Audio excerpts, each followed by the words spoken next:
Hey guys, Josh here from Sportitude. Running in front of me, I have got the Asics Gel Nimbus 26, and to my left we have the women's Asics Gel Nimbus 25. Yes, this is a shoe review. It's a comparison review. We're going to be looking at the minor changes that Asics have made to their #1 high mileage neutral cushioned shoe, being the Nimbus franchise. Now in today's review, we're going to go over the outsole, the midsole, the upper. I'll kick things off with letting you know how I felt with the Nimbus 26 and how it's performed for me. I've done 50Ks in this shoe, broken it down into a few different varieties of runs on roads, some inclines, etc. We'll give you all of my feedback in regards to how I found this shoe to perform.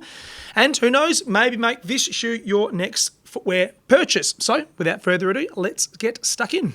Okay, Nimbus 26, it is targeting the same runner. It's someone who is neutral with regards to their foot stability, and also a person who is seeking maximum cushion for plenty of kilometres out on the road. If you're someone who has 2 or 3 shoes in your rotation, you're looking to replace your cushion daily trainer, Nimbus 26 is certainly one you should be considering.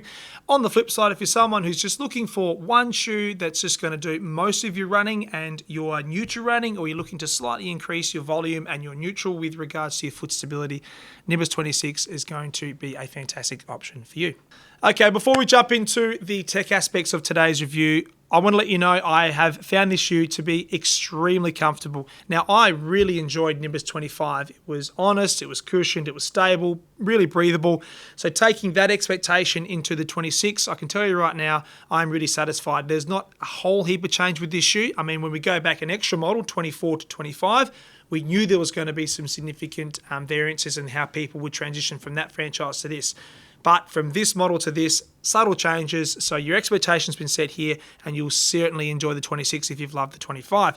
Now, for me, I found this shoe to be really easy at that slow, roll your legs over pace. So at me, that's anywhere between 5:30 to 5:45 minutes per kilometre. Really slow, ticking the legs over, switch off.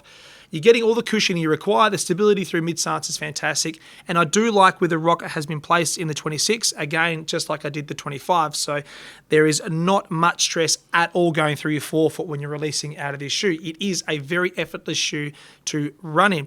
One thing I did find challenging in 25, and the same thing with the 26, is if you're looking for that shoe to sort of pick the pace up in, I did find it a little bit challenged. I mean, the shoe itself is soft, it's plush, so when you're looking for that ground reaction force, you do sink into the midsole a little bit more than some other shoes in this category. But overall, the shoe, for what it's intended for, it is exactly on point, cushioned, stable, and very easy to run in. Okay, let's jump into how this shoe has been put together. Now, our statistics that have been fed to us from Asics head office states that the shoe itself, with regards to the midsole stack height, is exactly the same. So from 26 coming from 25, we have a 41mm heel and a 33mm forefoot in the men's. In the ladies, in the 26 offering, it's just 1mm less. So that's 40mm on the heel and 32 in the forefoot. Now, with the technology, again, keeping things very, very consistent, we've got your Flight Foam Blast Plus, technology underneath the foot. So that is that really soft compound of foam that runs from the heel right through to the forefoot. The rocker is strategically placed to take a bit of release off that forefoot when you're towing off out of your gait cycle. And I can obviously concur to that. It is very comfortable on release. Asics do have pure gel in play as well, and that's been strategically placed underneath the heel to offer that little bit more cushioning and compression for your true heel strikers. If you're a midfoot striker or forefoot striker, you won't really notice what the pure gel is going to do for you, but certainly if you're coming down heel first, you'll notice the extra cushioning underneath the foot. Just turning to the medial side, as we addressed in the intro, there is no additional support structure or guidance stability system on the medial side in the 26 in comparison to where it's come from the 25, and being a neutral shoe, you would expect that. So all in all, the midsole itself, really nothing much has changed at all. Same technology on offer, same stack height. A subtle variation with regards to the dimples that have been placed in the midsole, and that's more around the overall performance, not only from your first kilometre, but trying to make the shoe a little bit more durable right through to its last kilometre for every single runner who purchases it. Jumping to the outsole next. Now, there's been 2 significant changes that Asics have made with this shoe. So, the reason I grabbed this colour in the Nimbus 25 in this ladies model was to obviously highlight the surface area, which you can see the pink rubber in comparison to my pair. Apologies, they're a little bit dirty, but obviously there is more surface area that's been on play. So you can see through last year's model, there is a gap between the heel on the lateral side and the forefoot on the lateral side. So a bit of exposed Flight Foam Blast Plus cushioning system. This year, Asics have filled out that lateral border, which I think is a great thing. It just provides a little bit more durability and clearly protects that asset being the midsole as well, especially on that lateral side. Now, the great thing about Asics and most brands for that part, they do sort of call out different technologies by using either different colors or highlighting it with a name on the bottom of the shoe. Asics did use their AHAR Plus rubber last year, and that was in those high abrasive areas, mainly in the lateral side of the heel through here and that first entry point with the ground. So you want that nice, durable, abrasive rubber to be strategically placed on the lateral side of the heel, and that is exactly the same with this 26. So you can see the orange color on the back of the shoe through here. AHAR rubber, again, that high abrasive entry point for your heel strikers. As you come through this almost light blue / grey area, now that's the new hybrid Asics grip. Now that technology is a slightly new compound of rubber, and Asics have strategically placed this pretty much just before the exit and the entry point for your heel strikers, so that gap through here.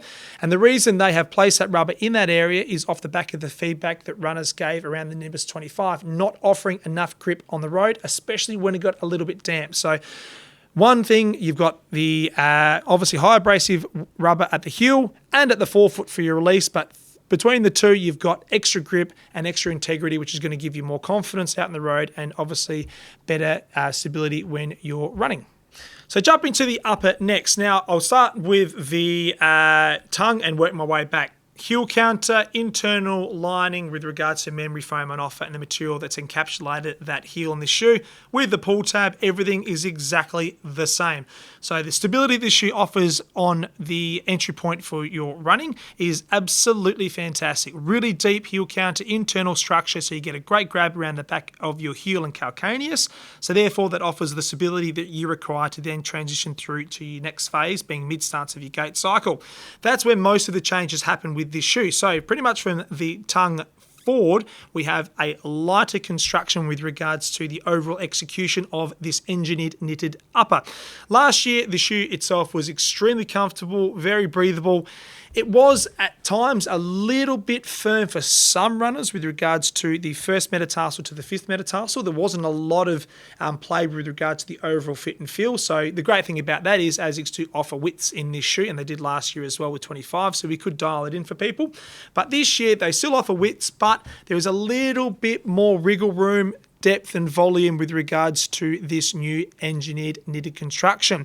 Not only that, the material itself is marginally lighter, so that's going to offer a little bit more breathability, and as I mentioned, it's going to allow for a slightly more conformed fit, especially through the forefoot. The other great thing about this shoe, which was called out from last year's feedback with 25, was the thin tongue, which offered plenty of breathability. So the actual tongue itself is the same from 25 to 26. So that tongue has plenty of elasticity in it, so it can really get a nice conformed fit around your arch. And obviously there are different arch shapes out there. Some neutral runners have flat arches, some neutral runners have high arches. So offering that flexibility with regards to overall depth, fit, feel, and function through that area is so important. And the Nimbus 26 has delivered on that, that's for sure. So the other thing too, as I touched on, it is available in widths, which I absolutely love, so we can dial the fit into the specific requirements of every single runner.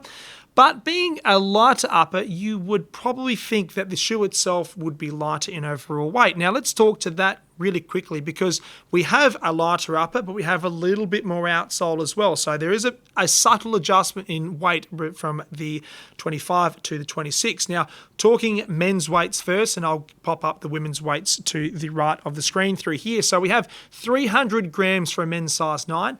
Last year was coming in at 295 grams for a men's size 925. So now, that was using our kitchen scales here. There will be subtle variances with weight with regards to some other reviewers out there and what their scales say in comparison to what Asics have delivered us in catalogues and tech sheets as well. But using our kitchen scales, there is a 5 gram variance from last year to this year. I don't believe it's a fault, or not, pardon me, I don't believe it's a negative impact in this shoe because the actual performance of the midsole is superior. It's exactly the same as last year, that really soft entry, but the benefit of having a little bit more outsole for extra grip and stability in comparison to the overall performance in this upper being lighter and more breathable, it is a slightly better executed shoe, and I will sacrifice 5 grams every day of the week to get that performance benefit with regards to the Nimbus 26. Similar shoes to the Nimbus 26. Your Brooks Glycerin 21, Saucony have their Triumph 21 as well, and you have the Nike Vomero 17, which has had a fantastic update recently. Those 3 shoes, I would say you'll comfortably transition into the Nimbus 26. Obviously, there's going to be different fits, feels, and outcomes and performance, but for the most part, all 4 of those shoes do talk to the same consumer. One thing we did find last year with 25 is if you're coming from a Hoka Clifton, we did find the rocker to be strategically placed in a very similar spot. The major difference between the Hoka Clifton 9 and the Nimbus 25 and the Nimbus 26 for that matter is the heel-to-toe drop is 8mm offset with the Nimbus franchise in comparison to Hoka, which is around that 5mm heel-to-toe drop. So a significant change of 3mm does alter the performance and fit and feel and function, but yeah, we did find the Nimbus franchise to be pretty similar fit and feel to the Clifton as well. Just to summarise the changes with 26 from the 25, we have more outsole on offer, which is going to offer better grip and overall stability, and the upper, thinner, more breathable construction up top using the same technology as they did last year. So overall, the shoe itself has had those model adjustments, and I think that's going to be a very positive thing because this shoe is extremely popular, and I would expect this shoe to have another bump in regards to overall popularity in 2024. So expect big things for Nimbus 26. I'm looking forward to the go live date, which is February 6 in Australia, and for those runners out there looking for that new cushion daily trainer, let's come in, have a conversation, get the Nimbus 26 on your foot. If you've got any questions about this shoe or where you've come from previously with the Nimbus franchise, I want to know if you like the 24, if you didn't mind the 25, let us know in the comment section below. Let's start a conversation. We love hearing from you, the running community all over the world. Thank you for watching this review. If you haven't subscribed, hit the red button, stay notified, and we'll keep knocking out these shoe reviews for you, the fabulous running community all over the world. So thank you very much for watching. Happy New Year, and expect big things in 2024. Look forward to seeing you next time. Take care.